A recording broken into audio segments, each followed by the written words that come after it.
The Alberta Next Panel launched its first in-person town hall in Red Deer on Tuesday, followed by another in Edmonton the following day, with Albertans calling for everything from independence to communism, and Premier Smith listening to it all. Naheed Nenshi has officially begun his term as MLA for Edmonton-Strathcona, kicking off his MLA career by spending little time on announcing anything, instead using most of it to bash the Premier. We also saw the back and forth continue between Smith and Nenshi on the access of sexually explicit content to children in school libraries. And federally, Conservative leader Pierre Poilievre is warning about ballot manipulation in Alberta's upcoming by-election, where he's aiming to reclaim a seat in Parliament, but will seemingly face similar challenges on the ballot to what he did in the federal election. All that and more on this week's Alberta Roundup. I'm your host, Isaac Lamoureux, and let's get into that first story right away. The Alberta Next Panel held its first in-person town hall this week in Red Deer, launching its consultation tour to determine which topics should go to referendum in 2026. Premier Danielle Smith chaired the event, alongside 15 other panel members, including economists, retired judges, former MLAs, and policy experts. The evening was moderated by former MLA Bruce McAllister, who guided the audience through 6 core topics: taxation, immigration, equalization, the Alberta Pension Plan, provincial policing, and the Constitution. Each section began with a short explainer video, all of which are posted to YouTube, followed by open microphone, where Albertans lined up to offer their thoughts. Some pitched serious policy reforms, while others called for separation, and one attendee even attempted to recruit for the Communist Party on 2 separate occasions. McAllister held straw polls after each topic to gauge the room. For example, McAllister asked, quote, "How many of you support an Alberta pension plan over the CPP?" Almost every hand was raised. When the opposite question was asked, only a few hands came up. On the topic of provincial control over immigration, McAllister didn't even bother conducting a poll, declaring the audience's support as self-evident. In fact, just take a quick listen here to this one woman who raised some concerns about her young family. Thank you so much. My name is Ranchelle, and I live in Sylvan Lake, and it's great to be here. More of a comment, I guess. I have two 27-year-olds. One is a stepson. I have a daughter, and a son who's 25, and I have 2 that live in Alberta. And when we've talked about what's happening in Alberta, the 2 that are here are hopeless. Those are the words that they use. They feel hopeless. They're looking to leave Canada unless something happens here in Alberta. And I just wanted to express that I wish that they were here with me. I know that they're not alone. I'm sorry, I'm getting emotional. I know that they're not alone. I've always loved Canada, and I love Alberta more. And it's a really weird place to be in a time of my life when I have children that are not able to afford things. My daughter has 3 jobs so that she can buy a house and get married. My son is at a school out of Victoria, and he is working 2 jobs, and my stepson is training to be a professional athlete, and he lives with us because he can't actually afford to be on his own. Yeah, that was a tough clip to listen to, but I'm sure many Albertans can relate to her struggles. Throughout the night, the Premier took a few shots at Quebec. For example, she explained that Quebec has a 200-year supply of natural gas under its feet that it chooses not to utilize, adding that it also subsidizes hydroelectricity instead of charging market rates, both of which could become conditions factored into equalization payments. Another speaker who joined the line was General Counsel for the Alberta Prosperity Project, Jeffrey Rath, who used his time at the microphone to challenge the Premier. He said, quote, "When you say there's no legal mechanism to stop sending taxes to Ottawa and collecting 100% of taxes in Alberta, with the greatest respect, you're incorrect. The legal mechanism is Section 1, Subsection 3 of the Clarity Act, and that's voting Alberta the hell out of Canada on a clear question." While the panel was over 2 hours long and we can't discuss it all, just take a listen to Smith's concluding remarks as she summarized it pretty well. I have a couple of things. I wish you guys could all sit beside Trevor Toom, because he's been able to give some really interesting stats for me as we've gone along. Just going back to a couple of the issues that we discussed about how much money Quebec would generate if they just charged market rates for their electricity. They would generate $1.5 billion worth of revenue for every 1 cent more per kilowatt hour they charge. and they're 4 cents below the average. So just right there, they'd be able to generate $6 billion worth of revenue if we push them on it. To the gentleman wondering about, well, how low can the transfer for Alberta pension plan be for us to still have the same contributions? And it's a pretty low number. It's $20 billion. So all we would need was a transfer of $20 billion in order to maintain the contributions. Anything higher than that allows for us to reduce contributions but still pay the same benefits. I thought you'd be interested in knowing that. What I am hearing is this room, and that's why we're doing 10 of these and we're doing the online survey. This room seems very persuaded by the Alberta pension plan and putting it to a vote. This room seems very persuaded by the idea of an Alberta provincial police, but not necessarily putting it to a vote. The issue around taxes, mixed, and I can totally understand why. I think there'd be enthusiasm if we could do more like they do in Europe and we collect the taxes and then just remit Ottawa their share, a much smaller share than they're taking today, by the way. But there are maybe some mechanisms we can look at to keep more of those dollars here. I'm really hearing the connection that people are feeling between the young people not having the same opportunities as we did, and difficulty getting jobs and houses, and the connection to making sure that we have a sustainable level of newcomers coming into our province. So I think that I'm hearing some support for how we get our arms around that.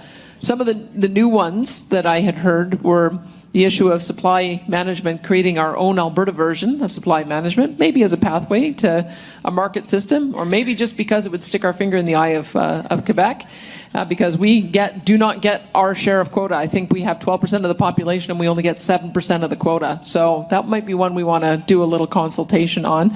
And the issue around a Canadian constitution, I'm hearing, is complicated, that there is a real appetite to fix some of these things that are just foundational. But we know that once you open that up, you could end up having provinces stuff a bunch of things in there that we would have to compromise too much in order to agree to. So this is a complicated process. I'm just so grateful for the generosity you've had with your time and sharing it with us. Continue to send, if you haven't filled out the survey, please go do that. If we missed anything that you wanted to add for us to consider, put that on the list as well. As I mentioned last year, or the first time we did this, we had 25 recommendations that came out of it. And I think we've either substantially acted on or are on the way to about 20 out of the 25. So this process matters to us. Another panel occurred in Edmonton the following night. The Premier confirmed that over 500 people attended and that 40,000 tuned in to the live stream. 3 more town halls will occur in August, with another 5 taking place in September. The feedback from the surveys and the town halls will form the basis of a final report in 2026, from which the province will decide which questions to place on the referendum. Alberta NDP leader Naheed Nenshi officially began his term as MLA for Edmonton-Strathcona last week after being sworn in on July 14th. Nenshi held a press conference alongside 10 of his colleagues on Monday in Edmonton-Strathcona, right before he was set to formally be sworn in. While his 10-minute monologue included announcing some of the Alberta NDP's summer plans, it was primarily focused on Smith. He accused the Premier of, quote, playing dice with the future of the country, drawing a comparison to former UK Prime Minister David Cameron, who resigned after the Brexit referendum. He accused Smith of supporting separation to save her political skin. Nenshi said, quote, Danielle Smith is at least more honest. She's told us that this has nothing to do with Canada. It has nothing to do with getting a better deal for Alberta. It has everything to do with the fact that she's scared that if she doesn't do this, her base will abandon her. And no one else likes her enough to vote for her. So she's actually playing with the future of the country in order to save herself. Remember, Smith has advocated time and again for Alberta remaining within Canada, but has also pledged that the question of separation would be put to a vote by 2026 if the required number of signatures were met. Nenshi also accused Smith of stoking anxiety. However, he previously launched an anti-Smith, anti-separation website with similar claims. The Alberta NDP leader also claimed that the separatist movement destroyed Quebec's economy for a generation. He added that he expects various resignations from upcoming Alberta Next panelists over the next few days due to them not wanting to take part in what he called this craziness. The Alberta NDP did announce launching Better Together, which will take place over the summer and fall. This initiative will include formal town halls, door knocking, and visits to festivals, parades, and local events. Nenshi said, quote, so this summer, we're putting Danielle Smith on notice, as her government and her caucus crumble around her as her support falls further and further. I'll remind you, Smith recently posted the biggest approval rating among all of the country's premiers. Meanwhile, Nenshi's has crumbled. A recent CBC poll showcased that compared to Rachel Notley's final months as leader, Naheed Nenshi's polling is worse in both favorability and electoral support. He has higher disapproval and waning enthusiasm, even in traditional NDP strongholds. I also got into it with Nenshi at the press conference. In my opinion, he berated me, and I think that he would have probably handled his answer differently if I worked for the legacy media. Take a listen. Up next is Isaac Lamoureux, True North. Yeah, Mr. Nenshi, the Alberta UCP recently implemented legislation limiting the type of content children can access in schools, especially Tell me about that regarding Tell me about the legislation. sexually explicit content Yeah, in what did books they actually do? for children. Did they put in legislation? Well, they've announced legislation. No, they didn't. They put in a ministerial order, and that ministerial order says absolutely nothing. In fact, the minister himself didn't know what his own ministerial order said when he announced it. Look, of course we need age-appropriate materials in schools. Everybody knows that. Not one parent, not one teacher disagrees with that. But what we don't need is a minister who is pushed by far-right U.S. advocacy books to ban certain books that he's never read, that he's never looked at, instead of actually funding the education system so that we have teacher librarians making these decisions who are experts. Right now, we have the lowest per-student funding in the province. And this performative thing that the minister did, which didn't actually change any of the guidelines, is purely performative. It's a pure distraction. Let's actually fund education, and let's make sure the teachers don't go all striking this fall. In his press conference, though, Minister Nicolaides did say he can't ban specific books, so this was just more of a broad implementation. Yes, it was purely performative. Would you keep it in any way or completely Well, how eliminate about we it? actually have real guidelines that ensure age-appropriate materials are in school, and how about we hire teacher librarians to do the work? Let's not just perform. So sticking with the topic of book bans for our next story, we'll cover some back and forth between Smith and Nenshi on sexually explicit content's availability in schools. And sticking with that press conference, Nenshi called the UCP government's move to restrict sexually explicit material in school libraries, quote, purely performative and driven by far-right US advocacy books. He said, quote, they put in a ministerial order and that ministerial order says absolutely nothing. In fact, the minister himself didn't know what his own ministerial order said when he announced it. On July 10th, the Alberta UCP finalized province-wide standards to protect children from sexually explicit content in school libraries. New rules direct school authorities to prohibit offering any materials containing a, quote, detailed and clear depiction of a sexual act, and must begin removing the content from library collections by this fall. Effective October 1st, 2025, all K-12 school libraries must remove books with explicit sexual content. By January 1st, 2026, the rest of the new standards, including policy changes and parental access to material lists, must also be in place. On the bright side, though, Nenshi did concede that age-appropriate materials are required in schools. He said, quote, everybody knows that not one parent, not one teacher disagrees with that, but what we don't need is a minister who is pushed by far-right US advocacy books to ban certain books that he's never read, that he's never looked at, instead of actually funding the education system so that we have teacher librarians making these decisions who are experts. The Fraser Institute's 2024 report on per-student spending showed that Alberta's per-student spending fell 17.2% between 2012-13 and 2021-22. However, Alberta's enrollment increased by 14.2% in that same timeframe, which was the largest of any province. Alberta has seen record education funding recently, though. K-12 education will receive a record-setting $9.9 billion operating budget in Alberta's 2025 budget. As Premier, Nenshi claimed he would have real guidelines that ensure age-appropriate materials are in schools and that teacher librarians would be hired to conduct the work. Education Minister Dimitrios Nicolaides said his ministry does not have the direct authority to remove any particular books. The ministerial order prohibits students in grade 9 and below from accessing school library books with even non-explicit sexual content, and students in grade 10 to 12 may only access such material if it's developmentally appropriate. Non-explicit sexual content is defined as a depiction of sexual acts that is not detailed or clear. Some types of content that are not considered sexual include content related to medical procedures and conditions, content related to biological functions, and encyclopedias. Content including kissing, hugging, and hand-holding is also permitted. School boards will be required to maintain a list of library materials accessible to parents, ensure staff supervision of student access, and respond to requests for information from the ministry. School authorities will be required to have policies and procedures covering criteria for selecting school library materials, a review process, staff supervising access to library materials, and a process to request a review of any specific library material.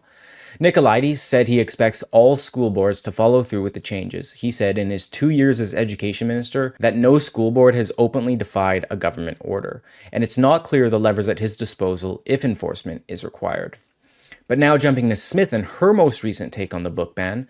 In a post to X, Smith said, quote, "I won't apologize for protecting Alberta's children from images they shouldn't see at school. We will continue to work with education to ensure materials available to children at their schools are age appropriate, full stop." And on her weekly radio appearance, she insisted the policy was a response to genuine concerns from parents. Smith said, quote, "If I am not permitted to describe to you the kind of images that 7-year-olds are seeing because it would offend your audience, then we shouldn't be showing them to 7-year-olds. Go and look at the images yourself, and you'll be scratching your head wondering how it is that any of these books ever got into elementary schools in the first place." Smith's clarification followed shortly after Nenshi's purely performative comments, and Education Minister Nicolaides told True North that Nenshi's opposition to the policy is a reflection of where he and his party stand.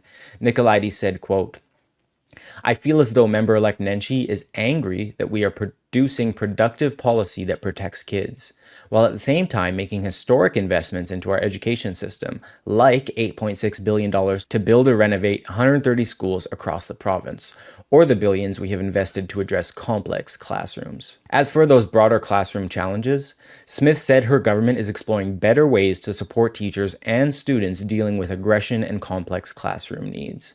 The government is also reviewing how funding is being allocated. Smith said, quote, "What we have done in the past is we have given money to school boards to address these issues. They're either supposed to hire more teachers who have similar class sizes or to hire education assistants so that you've got an extra hand or two in the classroom. What we're observing is that we're not seeing enough education assistants hired, quite frankly, and so we're going to be doing some consultation to see if we need to be a little more hands-on on how those resources get deployed, or we need to put parameters in place for how many complex kids you can have in a single integrated classroom." And finally this week, Conservative leader Pierre Poilievre is warning that a group is trying to rig the upcoming Alberta by-election where he's seeking to reclaim a seat. The longest ballot committee is appearing to strike again in the upcoming Battle River Crowfoot by-election. You may remember the committee from the federal election where Poilievre lost his Carleton seat to Liberal candidate Bruce Fanjoy with a 1-meter-long ballot of 91 candidates.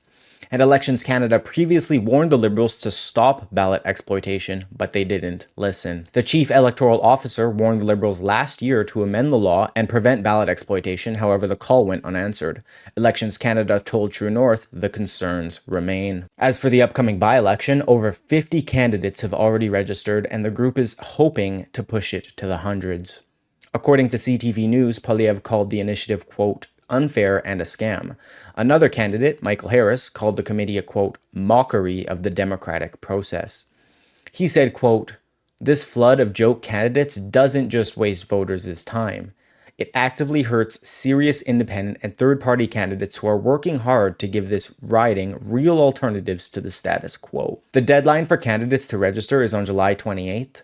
While residents will head to the polls on August 18th, and advance polls will take place between August 8th and August 11th.